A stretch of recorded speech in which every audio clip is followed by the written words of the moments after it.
Regardons comment faire dans Photoshop pour créer un flou de mouvement avec le filtre qui s'appelle flou de tracé. Donc, comment créer comme ça un flou de mouvement très artistique à partir d'une photo qui est entièrement nette. Fermons ceci. Grosso modo, ce qu'on va faire, c'est faire un objet dynamique et ensuite appliquer dans la galerie des effets de flou, le flou de tracé pour créer un effet comme ça. Puis on va utiliser le masque de fusion pour masquer certaines parties et les laisser nettes. Donc, repartons de l'image de base, celle-ci. Comme je vous disais, en tout premier lieu, on va convertir en objet dynamique en faisant clic droit, convertir en objet dynamique. On va nommer cette scène, voilà. Maintenant, dans les filtres galerie d'effets de flou, nous allons utiliser le flou de tracé.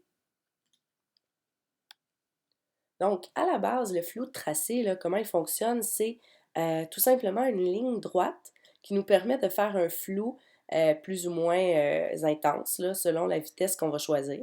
Voilà. Mais il y a aussi des options beaucoup plus complexes, vous allez voir. Donc, il y a déjà l'effilement. Donc, ça, c'est la distance là, d'un point à l'autre là, du pixel, disons. Donc, plus ou moins intense, l'effilement. Ensuite de ça, la vitesse du point de fin. Vous voyez, ça, c'est un point rouge qui peut être modifié, dans le fond, qui modifie le flou de l'image, le flouté de l'image. Ensuite de ça, quelque chose qui est intéressant, c'est modifier les formes de flou. Déjà, ça va faire un effet intéressant là, en utilisant les flèches de début et de fin de l'image, comme ça. Ça me permet de faire des flous déjà assez particuliers. Donc, en modifiant ces formes-là, en les allongeant, en les réduisant. Également, vous allez voir les points centraux, comme ça, les petits points ronds. Ça me permet de changer la forme de mon flou. Donc, changer le sens du mouvement, le sens du point de début, de fin. C'est vraiment, il y a beaucoup d'essais-erreurs à faire avec ça là, avant d'obtenir, disons, la forme qu'on souhaite. Il y a aussi moyen d'ajouter des points, comme ça. Donc là, vous entendez là, que mon processeur commence à travailler.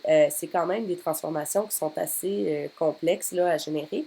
Donc, ça vaut la peine là, de ne pas travailler sur la clé USB ou le disque dur, là, de travailler sur un disque dur de l'ordinateur et non un disque dur externe.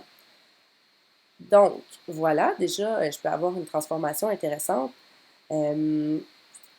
Dépendamment de l'effet voulu, là, je peux rajouter un petit peu de grain dans mon image pour reproduire le grain qui était dans l'image de base.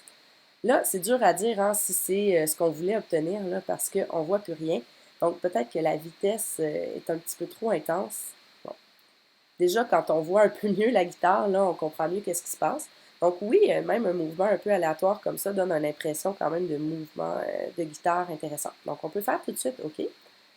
Puis, pour s'assurer là, de voir du mouvement, mais aussi de voir des ondes nettes, c'est d'utiliser le masque de fusion ici du fil dynamique. Donc, j'utilise un pinceau en noir.